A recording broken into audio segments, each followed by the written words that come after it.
what we get from it. We don't get shit from it.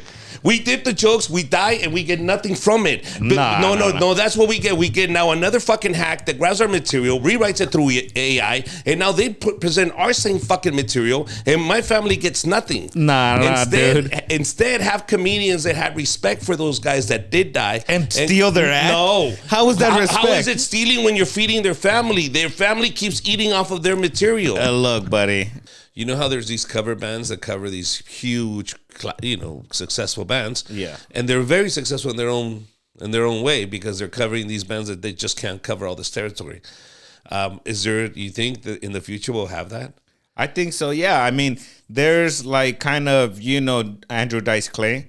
There's that kid Timmy No Breaks. He's kind of doing a version of Andrew Dice Clay right now. But he's not doing his material. He's not doing his material, but he's doing his act. It's like a character. He's doing the character. He's doing that, and then to go into a deeper one, I think there's a guy doing Mitch Hedberg right now. Mitch Hedberg, yeah, like his material? I think he kind of like looks like him. He's doing like the material similar to his, and he's doing kind of like the same rhythm. I think people have asked him about it before, and he kind of has been kind of open about it. That there's a million people that sound like Richard Pryor, a million people. Okay, so to sound like Mitch Hedberg or Andrew Dice Clay, okay, you sound like them, and you're obviously doing them as a character. Mm-hmm. Got it. But to do the material, because the cover man does everything, the rhythm, the lyrics, everything. It's not just the sound. I mean, do you think? And would it be frowned upon? I think the only way that would work is if we were like how we were talking about, because I don't think that would work if somebody's just doing their material. Because why would you go pay and see him where when you know what I mean, you could just watch it at home or on YouTube, unless it's like at a bar or something like that. Somebody like a free show. No. I'm talking about a comedian, black comedian, died from New York, very funny, big heavyset guy, died of diabetes. Patrice O'Neal. Yeah. He has some of the best bits out there. Yeah, he's a legend, dude. Okay. It's a shame because through the years and the decades, that material will be gone. His family still needs to eat. Do you understand? Yeah. Even if a comedian would do the joke and let the internet do its job, so no, that's Patrice O'Neal. Yes, but he's paying the rights to his family to do that bit. Look, man. Listen. Look at what I'm saying. This is a great idea because Patrice O'Neal, yes, he's great. He was awesome, and he wrote some of the most brilliant material.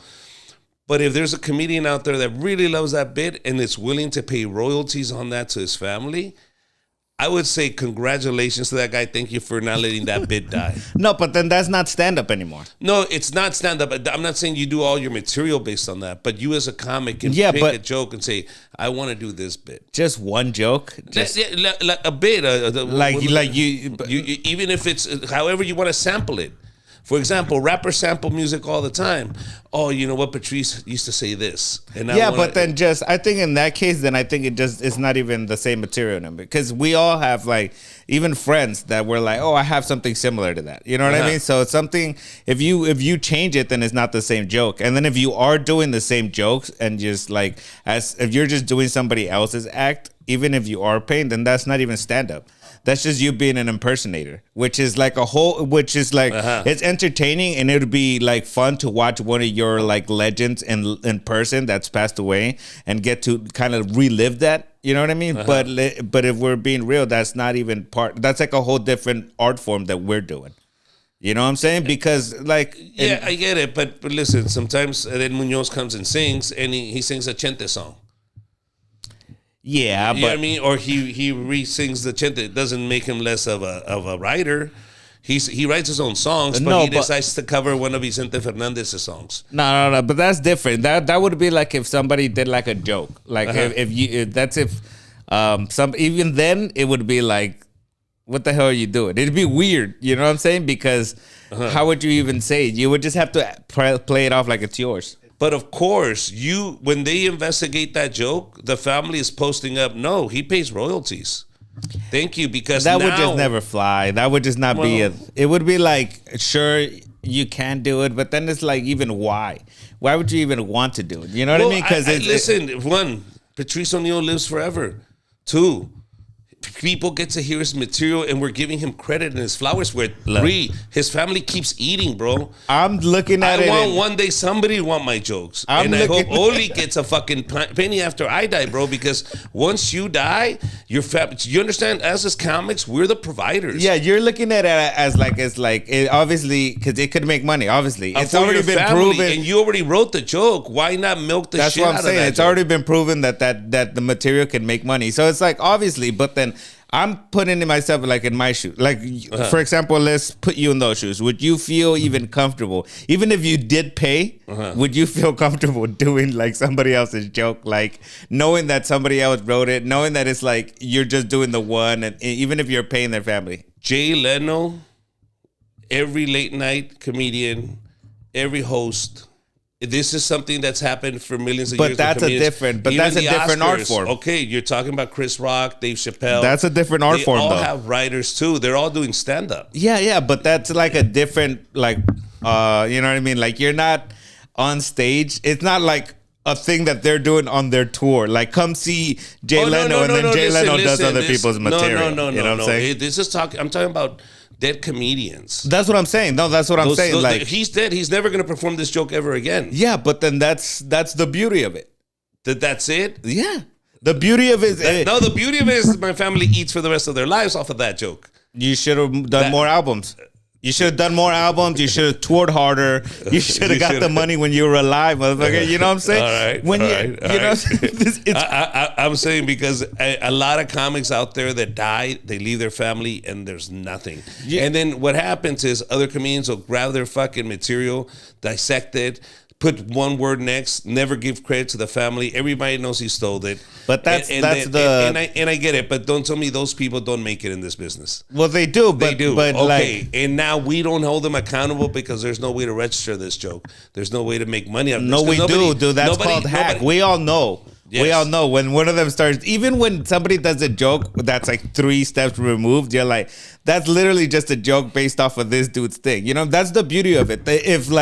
If our fans or stand-up comedy fans didn't think that we were going to die tomorrow or that one day we wouldn't be here, then nobody would be buying the tickets. Why didn't you just buy? It's like a song. You could, you know what I mean? The song you record, you have it forever. But the whole thing is seeing you in person. Yes. You know what I'm saying? The whole thing is seeing you in person and seeing like what's coming out of your head. And not only that, but it's like, okay, we know what you, that's why people expect like a new hour every year, right? Because it's not just like enough to be like funny. It's like, where are you now as a person? You know what I'm saying? All of that is beautiful and it's very poetic. Very poetic. Congratulations. That you can, but at the end of the day, let me tell you the truth. At least my fans. I don't know about other people's fans, but most of the fans that I see, they already come half drunk, some high. They don't give a shit. They're there to spend the day of laughter. They don't care how it comes. They don't give a fuck where I wrote this joke. If it's true or not, they can give no fucks about it. Did you make me laugh? Fucking great. Us as a community, we do it because there's no way for us to register these because it's so easy to just switch it around. But I think if we started giving people credit for their material, paying for them, and the audience let them know, he tells it really good. Patrice O'Neal's joke that he does it even way better than Patrice O'Neal, but they know, and they're not looking frown upon you. That's giving legitimacy, and you go, okay, he's paying the family off of that joke. I'm going to go see it because I want to support Patrice O'Neal too. I get to see a little bit of Patrice with this guy, and he's willing to donate to his family. That's fucking awesome. I know. When I die, I hope somebody wants my material and give that money to my daughter. Congrats. You can have it, guys. I'm telling you right now. You can have whatever fucking joke I write, please. Fucking use it. Remember when Tupac died, there was that hologram? Let's not act like his family wasn't getting money off of that fucking hologram. And how fucking cool was that for like 2 Coachellas he fucking performed? Yes. And then now we have technology. You could probably fucking smell Tupac right now on those holograms and everyone could give a fuck. Yes. Because it's not Tupac. And Tupac is still getting flowers off his art. Yeah. And his family is still eating off his art. That's what I'm saying. But like it was cool for like 2 years until everyone was like, oh, this ain't Tupac. Who gives a fuck? You know what I'm saying? Like right now, you can't see. Nobody has any hologram. They have the technology. It's probably way better, but nobody's doing it with any other artist because nobody cares. It's because it's super fucking expensive, bro. It's not that nobody cares. If you fucking really look it up, it took a lot of fucking money to do that. Nobody. You don't know one story of somebody that was like, my favorite time was when I saw fucking Tupac as a hologram at Coachella. Bro, no one even remembers. You were 8. You were 8. That's. Oh, but there's a Sublime cover band called Badfish. They sell out every single time they come to California because I've been there. Every single time I go see them, and I look forward to seeing a Sublime cover band. A band is different. And it's because it's like it's not one guy. It's a unit of thing. It's like you can listen to that like defeats the purpose, right? You can listen to a song at the fucking supermarket, but you're not gonna see a guy performing a thing, one solo guy performing a specific joke in person. Like, you know what I mean? Like, that's different. No. It's part of your material, bro. You don't just stop your fucking act and go, and here we go, guys. I know, that's what I'm saying. You don't do that. That's what's the crazy part about it. No, you don't, because if you have a bit already about wives, and you want to add that bit that he does, for example, in there, and everybody knows that that's his bit, and he says it. That's Patrice O'Neal's buddy, joke. I get it. It's cheating. It's just fake as hell. It's. I think. That's what they said about crowd work. How it wasn't common. Look at it now. That's what I'm talking about, bro. Because I'm thinking. No, this is not the new wave, dude. No. Listen. With AI. With AI, what? Okay, so no. That's what just people say these days. With AI. With AI now, literally, I can grab all of Patrice O'Neal's fucking material, put it in AI, rewrite it 4 times for me. But and that's it. AI now is writing it. I get it. It's all cheating. I get it. No. But he didn't. If you can write, obviously you can write if you understand. Like people that write music. People that write music, they understand like that are like ghostwriters. They are able to pick up and understand people's like vibes and people's like however their brain works and write music for them, right? So you could do that. I could fucking sit down and write an hour as Patrice O'Neal or as Jerry Seinfeld, but he never did it. So nobody's nostalgic for it. For one, because it's not like a memory or like, oh damn, that's from like I seen a video from him in the 80s. So they're not nostalgic for new Patrice O'Neal material. The material that he does have that everyone's nostalgic for, we can go watch it. The shit that people are nostalgic for is that person that passed away.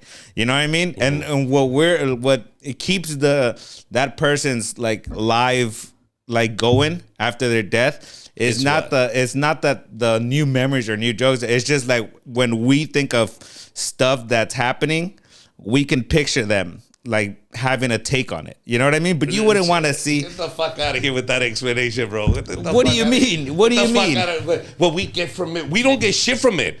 We did the jokes, we die, and we get nothing from it. But no, that's what we get. We get now another fucking hack that grabs our material, rewrites it through AI, and now they present our same fucking material, and my family gets nothing. Instead, have comedians that have respect for those guys that did die. And steal their act? No. How is that respect? How is it stealing when you're feeding their family? Their family keeps eating off of their material. Look, buddy. This is a horrible. Bro, because everybody else is eating off of their material. Their parents already signed their life away with that special. So they're not getting shit from HBO. They're not getting shit from their specials. Let's just talk about Jeff Garcia. I don't know his ins and outs, but I'm pretty sure there's a lot of material out there that he did that his family gets 0 royalties off of. Do you understand? I've been to a bunch of people are doing his material through crowd work because he was the master at crowd work. And now everybody is doing crowd work. I'm pretty sure all his crowd work, and what do you do, fucker? There's probably a guy doing that fucking joke out there. There's people, obviously there's people stealing stuff. There's people stealing stuff. There's people doing all kinds of shit that they shouldn't do. But like it doesn't mean you just add on to it. No, because you don't add on to it. You organize and make sure that the right people get paid for it. Nah, dude, that's not. Why wouldn't Jeff's family benefit if we can make sure? Because why wouldn't they just have one of their family members go out and do the thing? If it was like because they don't know the business. I mean, us as comedians, we would have to organize. Just like we said, hey, make sure nobody steals anybody's fucking material. But that's something that we can hold each other accountable through social media now, where we go, hey, bro, I hope you're paying the family. I don't know, I hope dude. you're paying the family, and that would deter a lot of fucking thieves from going. Hey, I better not steal this. That's They're gonna call me on deter it. thieves. Yes, That's because you're not paying the family, and so no, is. dude. I think you're just like thieves are gonna thieve no matter what. I understand, but they will be called out more often because now we're saying, are you paying the family? And if they're not, they will now be embarrassed to go, okay, how much do I pay her? What do you mean? But dude, they're stealing stuff. I'm just saying if this is a person that was willing to steal stuff to try to get notoriety or whatever, like why would that person even care if anybody called them out of being embarrassed? It's like it happens all the time. You know what I'm saying? So why not let them do it and get paid for it? If some of them have some decency. Look, they're gonna do it anyways. Look, if families can find a way to make money like that off of old material from their loved ones, go for it. Dude. But I'm just saying, as like a comic, like as a comic with no kids.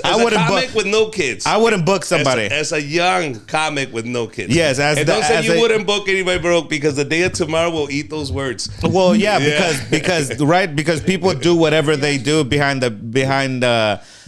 your back. Like I can't tell someone not to steal jokes. And if I think somebody's funny right now and in 10 years find out that he's been stealing jokes the whole time, that's not like I booked them because of that. But I'm saying like if somebody was like trying to get on my show and I knew that they had material on there that wasn't theirs, even if they were paying for it, I'm like, dude, I'm booking you to perform original stuff. You know what I'm saying? Listen, you and your $50 can go fuck yourselves. Look, a lot of us compromise in a lot of different ways to get opportunities in the industry, in whichever industry. But I think music and comedy are different. But even then, right? Comedians do compromise. But that compromise. If you're trying to work with someone and they're like, we need to do somebody else's material, like that's crazy as hell. I don't think any comic that's really worth their salt as a fucking comedian would sit there and want to do anybody else's material. So you're driving. Imagine you're driving. Like as a comedian, I hope that these motherfuckers give a fuck about me when I go perform for them. I'm not gonna go drive 4 or 5 hours to do somebody else's material and then like, you know what I mean? Sometimes I'm disgusted that I'm doing material that I wrote 3 years ago. You know what I mean? Sometimes that makes me feel nasty. And you think I'm gonna do some joke that somebody wrote in the 80s? I say that's your point of view, and it's very righteous, very righteous. I get it, very righteous. Reality though, reality is different. I think it's better that if somebody does get my material in the future, my family would get some money off of it. If somebody wants to do my act, fuck it, do it, and please give me some money for my family. That's what I would want at the end. Well, I think that's the cool thing that everything is leading to. But if we shame those people that are willing to pay for it, if we shame them like what you're doing right now, where you're not really a comic, where you're not really that, then they're never gonna buy it. All right, look, check it out. So that's what I'm saying. If somebody wants to add my bid to honor me, this is a way better way to do that, right? This is a way better way to do that. If we wanted to really like pay homage to these comedians, make sure that their material is making money for their family, why don't you start whatever form of comedy label equivalent of a fucking rap album and you put on like a station, like a Sirius XM station and play all these people's stuff. Ready? Here we go, because they already sold those. Because there's other people and they haven't sold this. Okay, though. and that's what I'm saying. So that's what I like the way that comedy is going, because everybody's owning their own shit. Yes. Why go to a company? You put it out yourself. You put it out yourself. That's your company. Your family owns your company when you're dead. Let's wrap it up, bro, because you're talking about because everything went perfect in life. Because nobody needs money and we can live off of fucking $4 and 3 weenies. No, bro. What do you mean? What is the issue with that? What is the issue with putting it out yourself? No, it's not. I get it. But you're talking like a guy that's willing to sleep in his car still. When you're 48 and you're a comic, look, listen, I'm going to give you a perspective of a comic that's 48 years old and is looking at the end of his career. It's how do I continue to feed my family? See, you're starting. You don't give a fuck. You'll sleep in the car. You'll risk it. You want those glory stories. I can't, bro. One night in the fucking car, my back is fucked. I can't even walk the next day. So as a comic, I can't go on the road and just fucking sleep with 4 other comics in one car because we're doing the road trip and we're hardcore and we're warriors. No, bro, you got to think business-wise. As a comic now, you got to think, okay, I have a family, I have a daughter, and I'm pretty sure there's a lot of comics that want to do this. They want to have a home, they want to have a wife, they want to have a kid. But you can't just be thinking, oh no, I'm too hard fucking comedy. Blah, blah. How is that? How is that thinking that? Because you're saying, I would be appalled for somebody to use my material. I wouldn't. No, I'm not saying that I would be appalled if anybody wanted to use material. I'm saying I wouldn't do somebody's material and take the money for it. No, you say that's not real art. That's it's not. It's a different thing. But I'm saying, look, it's being an impersonator or doing somebody. It's like a remix of some shit, right? And it's not like I'm.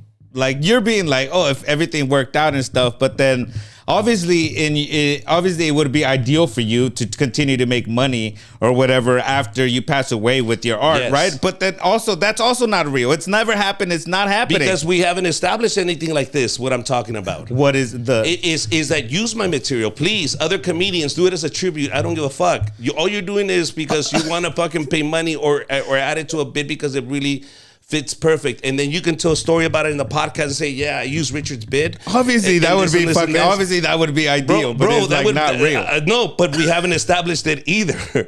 Do you understand? But this is now talking about somebody earning money through the decades, meaning my kids, if they still have the rights to my fucking image, they have the rights to my fucking jokes. If I can register those on my own now, perfect. And if there's a system where I can say, look, these are all my jokes and these are the proofs, these are all the specials I've done.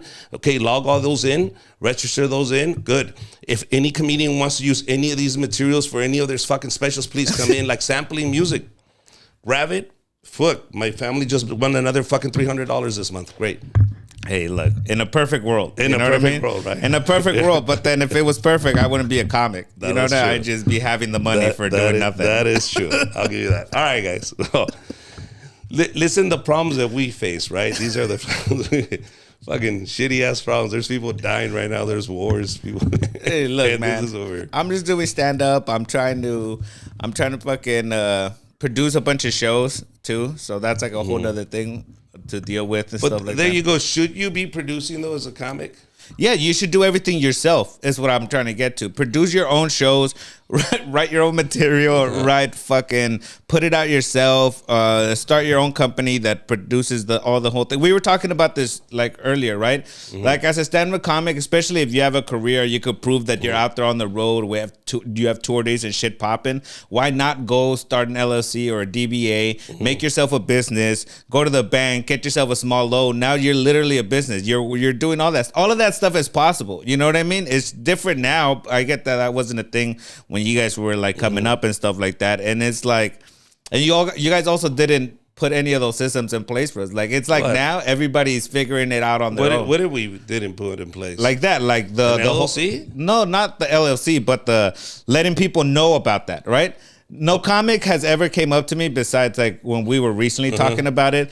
Oh, here, if you want to play with company money, right? Make yourself a business, start an LLC, and then now you can build all your shows on Listen, all the white comics knew that. Yeah, but that's what I'm saying. But nobody taught us that. Because you know why they didn't teach you that? Because they assume your parents taught you that. And now, and there you go. It's the same thing with the like the clubs that you're recently finding out, right? Where it's like it's your fan base. You sell the tickets. They're coming to see you anyways. Why are you giving the fucking club any cut of it, right? So it's like now you're doing that with yourself. So I think the next logical steps, people's already putting shit on YouTube. Now, just putting that shit on your page. Every single comic evidently has 100,000 followers. Put it on your webpage, put it under a fucking paywall, and you get every cent of it forever until people bootleg it and put it on the thing. But that's just part of like human nature. You know what I'm saying? People are gonna want it for free. Yeah. Okay. Great. And it works out great, but you have to be such a fucking big star to make that type of fucking money. Yeah, but when it comes to streaming. But like, look, it doesn't mean that you don't do it. Whether you make $100 I'm not saying you don't, but I'm saying there's another avenue of income that we shouldn't frown upon, especially if the community embraces it. Well, good, because one day you'll pass away. Yeah, and one day your family will eat off of your art again. Yeah, but look, Yeah, but what? Fuck them. when I'm dead, I'm dead, buddy. You see, this is what I'm saying. When That's I'm a really dead, selfish fucking thing to it's think. not, because everything that I do right now, as while I'm alive, basically, it's like, obviously it's partially because this is my dream, but this dream is allowing me to do stuff for my family that I never. You have thought a fucking dog, bro. You know what I mean? But I have a mom too. You know what I mean? I have a mom too and shit like that. But so it's just, all I'm saying is like everything. Honestly, literally everything is possible. You know what I'm saying? Let's move on. Let's move on, because I'm pretty sure a lot of people are already bored of that shit. They're like, God damn it, fuck you and your career. You're complaining about fucking having fun. I'm not. I'm having a great time. Soccer, bro.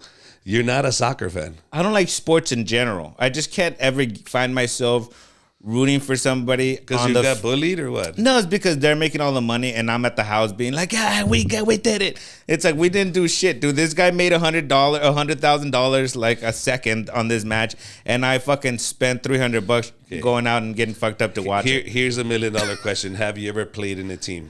Never in a team, no. Never in a team, never really sports, but I would do like Listen, you playing outside with the kids is not a legit fucking No, sport, I never bro. really played sports. I would be more of a arts type of kid. You know what I mean? I get it. So I mean, art. Did you play sports? Yes, I played. What did you sports. play? Baseball. What else did I play?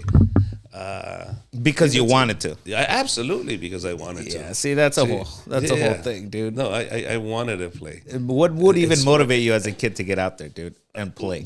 Fucking, it's fun, bro. You meet other kids, you play, you hit the ball, you fucking interact, you catch, you learn, you practice, you get better at it, you win the championship. That's, you know what I mean?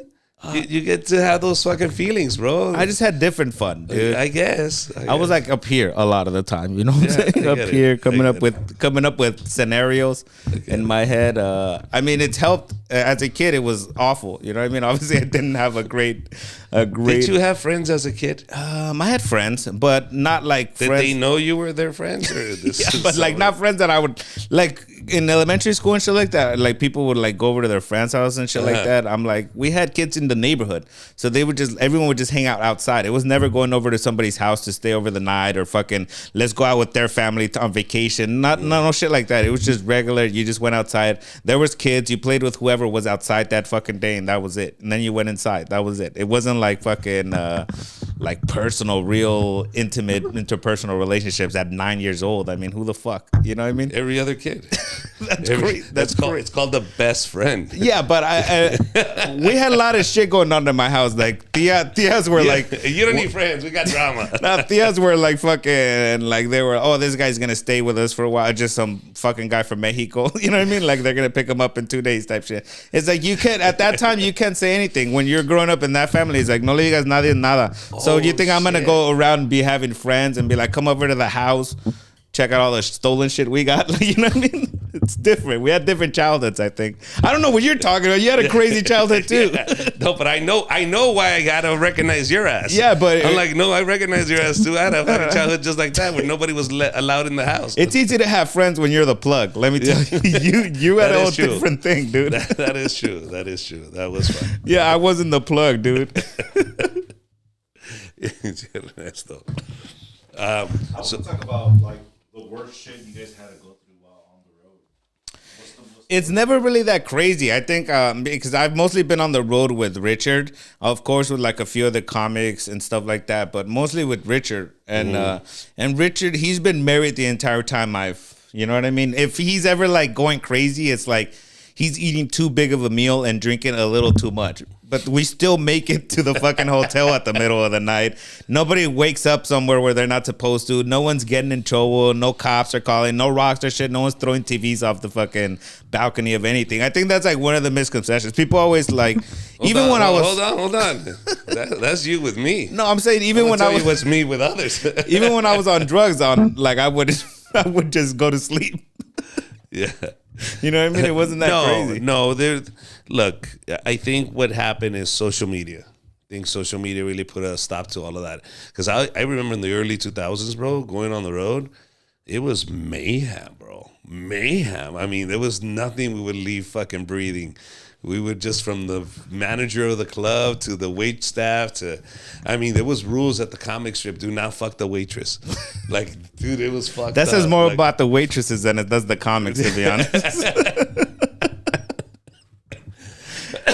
But Look, I think I don't even know if that's that social media like that's stopping people, because I know comics that are out there doing maniac shit. You know what I Really? mean? Like, Still? yeah, I've been on the like I know comics, and then I've been on the road, and then we come back and share road stories, and I'm just like, yeah, we fucking went to a buffet or whatever, and these motherfuckers are like, we had a threesome with a midget in the fucking closet. It's like, what are you even fucking talking about? Some people just don't care. You know what I mean? It's like they're like just having fun, and you know what I mean? Yeah. I think it's just like it's like if they don't have a job. Some people treat it like it's like a motherfucker without a job, and some people take it too serious, like it is like sometimes corporate. The toughest things on the road is this, where nobody can help you. I'll tell you this story.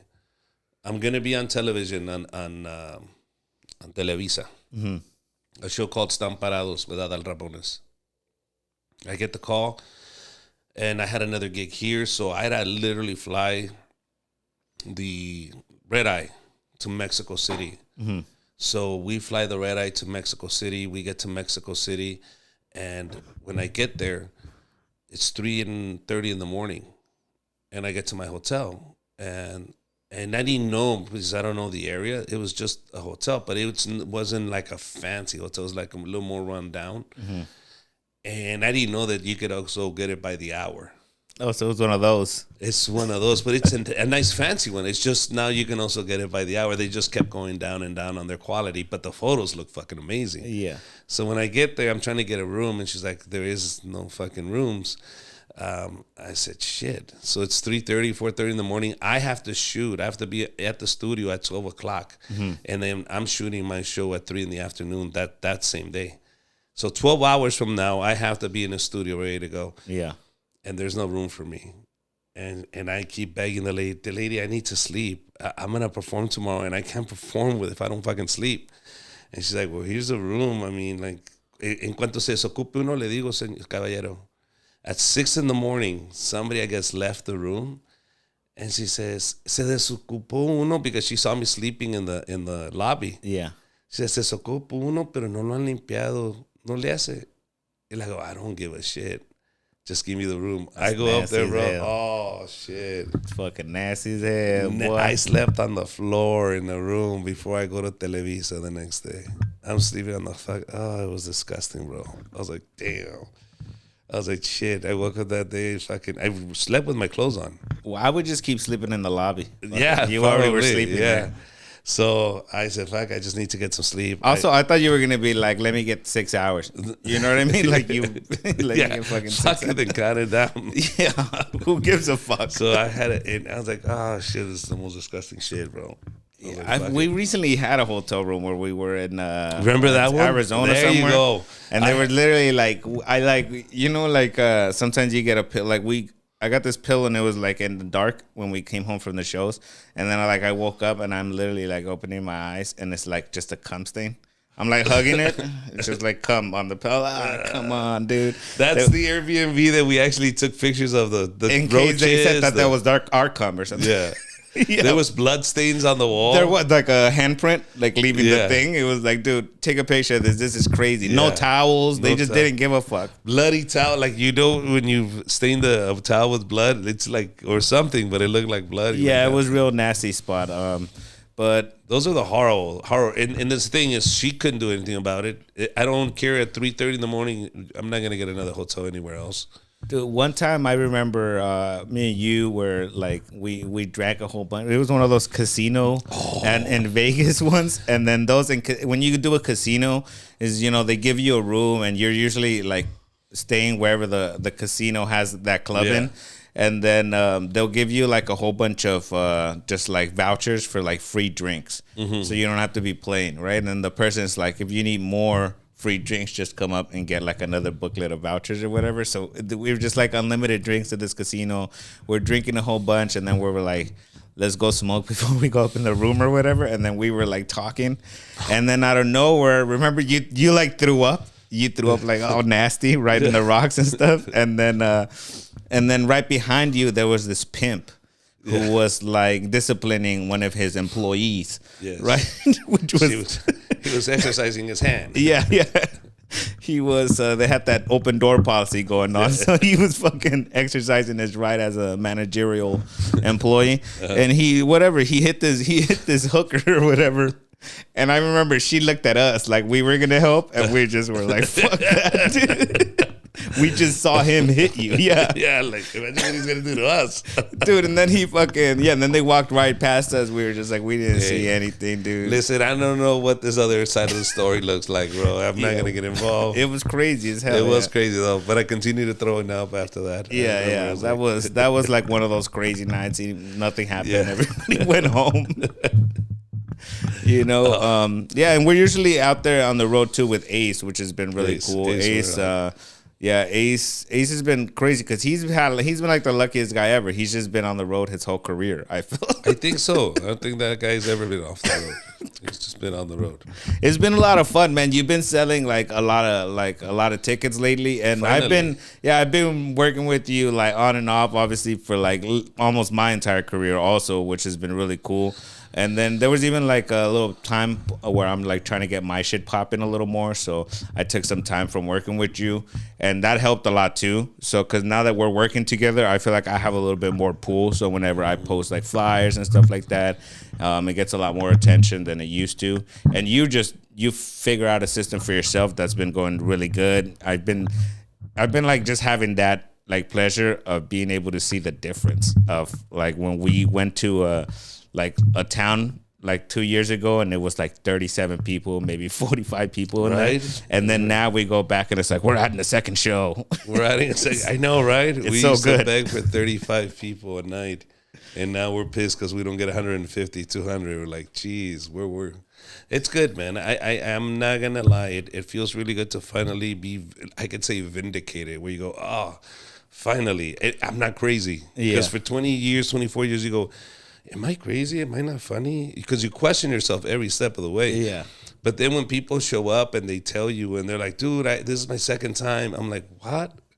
Jesus fucking Christ. And you still wanted to come? Yeah, we're going to come back again. I'm like, geez, all right. Yeah, this man. fucking works. And I think at the end of the day, it's just really I found a way to get my message out there, meaning getting seen out there, because there's nobody pushing for me but myself. And so now that I finally get a team behind me pushing, now I can see, okay, my product is good. There is somebody that wants it. Yeah. I just needed to find them. And I feel like this often. Like it's interesting that you said that. Like now that I have my team behind me pushing for me, now I'm seeing like crazy results. And I've seen that like from a bunch of different comedians, you know what I mean, where they have been grinding for years and they're great comics, and it's just like you just feel like all they need was that, you know, attention to really like pop and stuff like that. And then they get this team together, and then people start really like pushing as a unison, like towards one goal. Now you're a winner. Yeah. You understand? Now they're when you really need it, they're never around. But now that you're winning, they go, yeah, let's win. And that's really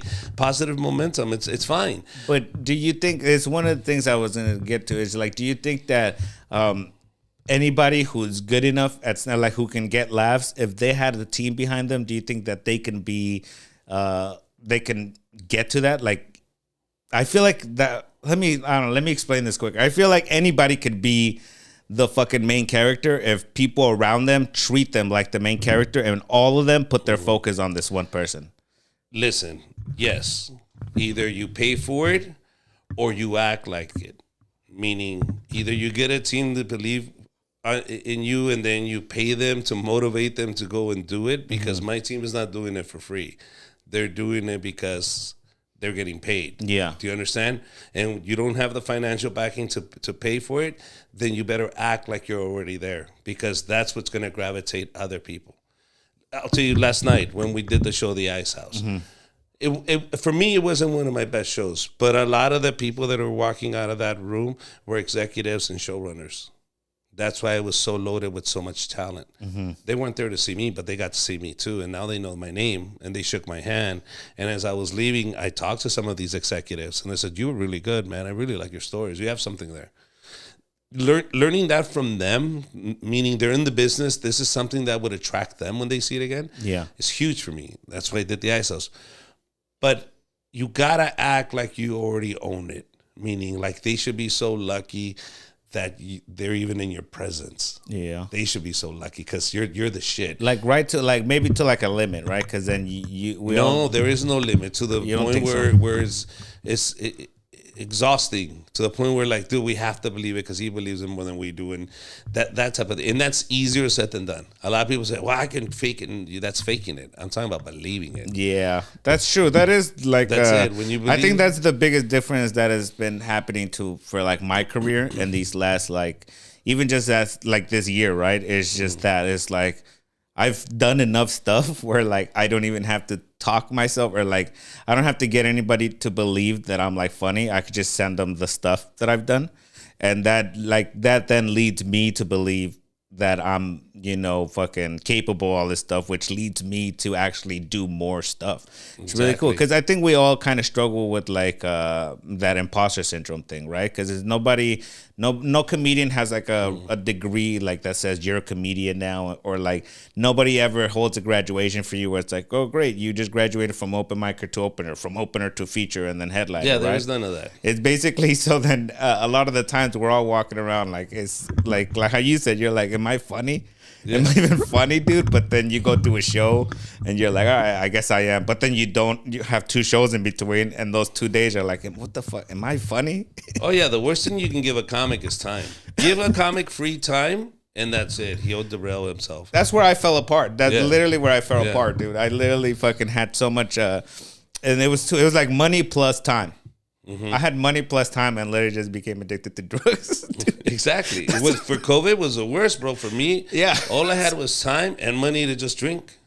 That's basically what happened, dude. I would just drink and chill, drink and chill, drink and chill. And the crazy thing, it sucks because it's like so embarrassing to be like thinking back and be like, oh, I fucking literally ruined so many days. Like you would just fucking like, you would have like three good days of like 3 dope ass shows, but then like every other day of the week was like fucking just recovering. Basically recovering all weekend from like the fucking weekend shows that you did. And then you're just partying on the weekend when you're doing shows. You're like at new clubs. You're not even getting the information of the bookers. You're not saying hi to nobody. You're just like in the bathroom half the time. It sucks, dude. And it's like, I think back on all that time, and then it's like, it's kind of embarrassing, but it's also like, I think it's funny that I was able to do all of this stuff, and people are still like, "Oh, you did so good." And I'm like, dude, I was on drugs, and you were completely sober, and you still did do some of these comics that I came up with that shit on me earlier on. Uh-huh. It feels good to still be like talented enough to be making shit happen, regardless, Yeah. But I'm on now, baby, dude. Let me ask you a question. Do you think it's wrong for comedians to have political views? Or express their political views, or express that towards their fan base? I think your fan base at some point, if you don't check them, dictate where you go as a comedian. Oh, tell me, how do you check your fan base? Sometimes like you gotta be like, I don't give a fuck if you guys like this or not. This is what I'm putting out. This is where I'm out. This is where I'm at right now. And if you don't like it, then you can check out. But then somehow that gives more people on board. You know what I mean? Or you could be the person that's like, I don't want to lose I don't want to lose any single person. So you guys, you know what I mean? Like, what do you guys want to see next? Or like, what do you guys want? You know what I mean? Like that. Maybe you can get lost in character. So many people, especially now, they'll start with like a fucking character doing skits. And then now it's like, you go do a show and people are like, where's that fucking guy? You know what I'm saying? So you can let completely social media, which is really your fan base, dictate who you're going to become. You know what I'm saying? If you're, I think, not cautious or aware of like what you want your career to be. Yeah, I agree with you. And when you said checking, I think just bringing your audience back to reality of where you stand. I think when my brother asked me about Donald Trump, do you really want to make a statement about this? I said, fuck yeah, dude. I would rather have people understand that I don't like this guy, and if you do fuck with him, don't fuck with me. I'm not with you. Mm-hmm. Like, this is ridiculous. So I want you to know where I stand. So don't invite me to the White House to go see the UFC fights. Look, it's like if Trump did a comedy show and like fucking hit me in the DMs like, yo, come do the fucking show. I don't like the guy. You know what I mean? But I might go do the fucking show. You know what happened to your ethics and morals? You I fucking sell out. It's also look, as a comic, that's a hilarious story. It's also a thing that's like, that's the fucking, you don't like it, it's the president, you still get to shake the fucking president's hand possibly, all that shit, right? There's like different aspects to why you choose to do spots and stuff. But I think I might fucking do it just to do it, you know what I mean? But like, as so far as like to put out a statement for something like that, I always feel because I'm like, if it was somebody like that I didn't like and was paying me tons of money to do a show, I'd still do it. So I wouldn't put something out like that. Like, I don't know how many people, like one time I did a show for ICE, right? So I did a show for ICE, and then it was like, this was like years, and then after that show, like years passed, and then ICE is going crazy on the news and stuff, and everybody's have this crazy opinion. If you like ICE, then fuck you. And it's like, I didn't, it's not like I fucking only work for people that I like or only work for people who I support the ethics and moral. It's just like comedy, baby. If I can go in there and make fun of them, or if I can go in there and tell jokes and get paid for it, that's what we're in business for. So I hate to make statements like that, unless unless I feel like I can make it funny in some way. But okay. I don't think I could ever make something as funny as like a serious subject like that funnier than it is serious, at the moment, I think. Okay, but you wouldn't care. You'd be like, fuck it, I'm still doing Donald Trump's game. Yeah, I don't give a fuck, dude. Yeah, you know what I mean? I guess I would. I would be like, nah, fuck you. Just because I don't want to. Just because you're a dick. You wouldn't? Nah. So you would like, so how do you feel? Do you feel when you put out a statement like that? Because you have a larger fan base, so it's more of a controlled experiment than anything. But that's what I mean. That's what I meant. I think that's where I found the connection when you said check your audience. And I think that was me checking my audience in that sense, because I felt really strongly. I mean, I don't want you to later on to think I didn't think this way. This is exactly there is no misunderstanding. I don't want you to, because you have certain boundaries, and you go, this is my boundary. Like, this is what I won't cross. This is where I die on this line. So what do you think about something like Chelsea Handler, right? Like when that roast came out for Kevin Hart, they had all these comedians, and they were doing what they got paid to do, right? Go in there, write jokes, be shocking, get ahs, and fucking, be on the tabloids the next day. They did their job. And then Chelsea Handler goes on and be like, oh, he did a joke about lynching, so he's racist, and that comedian's racist. Like, what do you think about something like that? My opinion on all the roasts, it's a bagging competition. Everything goes. Yeah. Either you do it right or you do it wrong.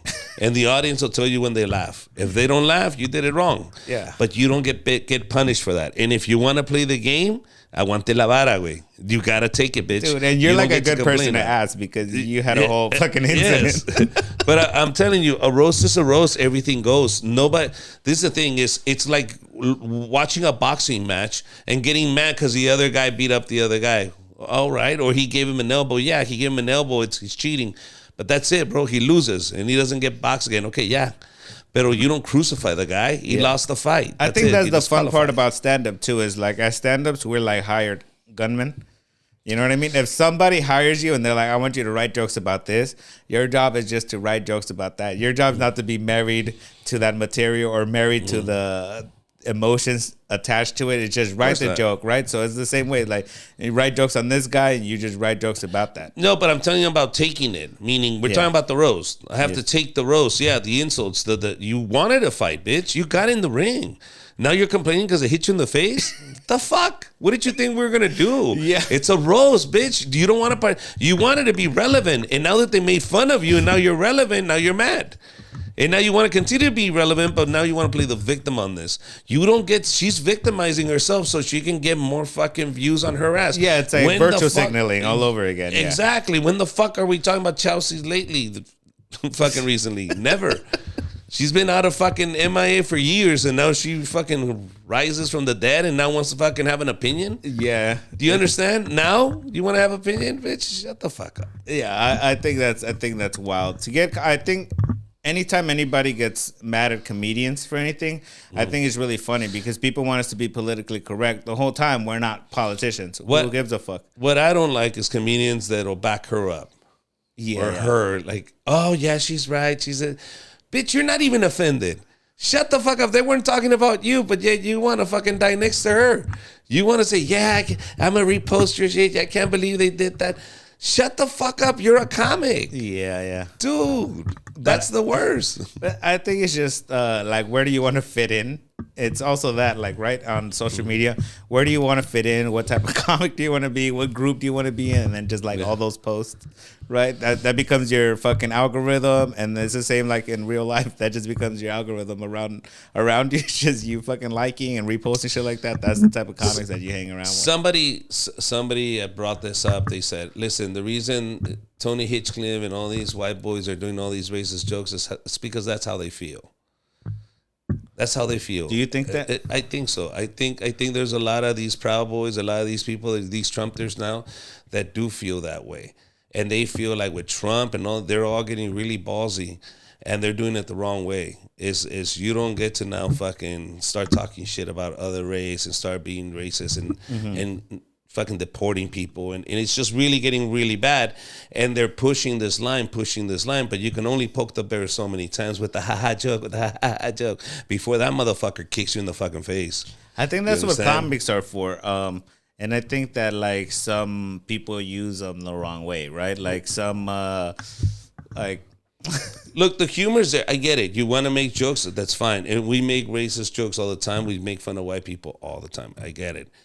That's all good and gravy, but as long as you're willing to stand behind it, because just because you say it's a joke, if you go, hey, you fucking beaner, and your fucked up family smelling like shit every time you come to this country, funny. It's got to be funnier than it is racist, and it's exactly. not. And that's a problem where you'll push that envelope where it's like, and like I was hinting at, I think it's like some comedians are being used, right, to like that. Like, why are we even having like fucking that roast comic like Tony Hinchcliffe? Why is he even connected with like politics, Trump, and all that? Like, he's at rallies, he's making jokes, like all that stuff. And I feel like they book him knowing that he's going to try to push the envelope that way, and knowing that every time that he does push the envelope, then everybody at home feels like, oh, the line moved a little bit. We could be that much more racist now. We could be that much more racist. And I think since the beginning of time, that's kind of been a thing, that they've been using comics to kind of push things over and make jokes about it, and it's more relevant, and then people are taking it less and less serious, like the Epstein stuff. Right, all that stuff was happening. Every comedian had a thing about it. Now it was like we all laughed about it. Still happened. Still no files, and everyone's kind of like, yeah, but that was old news. Come up with some new shit, as if it wasn't like a real thing, right? Exactly. But this is the thing: is comics have to be careful, because at the end of the day, bro, you're gonna say to the point where you cross a certain line, and then we're fucked. Yeah. Once you cross the line, all right. No. Let's wrap it up. We're here. Let's wrap it up. I do want to talk that we have shows coming up. Yeah, tell me. We have July 19th at Los Tres Hermanos in Van Nuys. So me and my girl, we're the creators of Los Angeles Secret Comedy.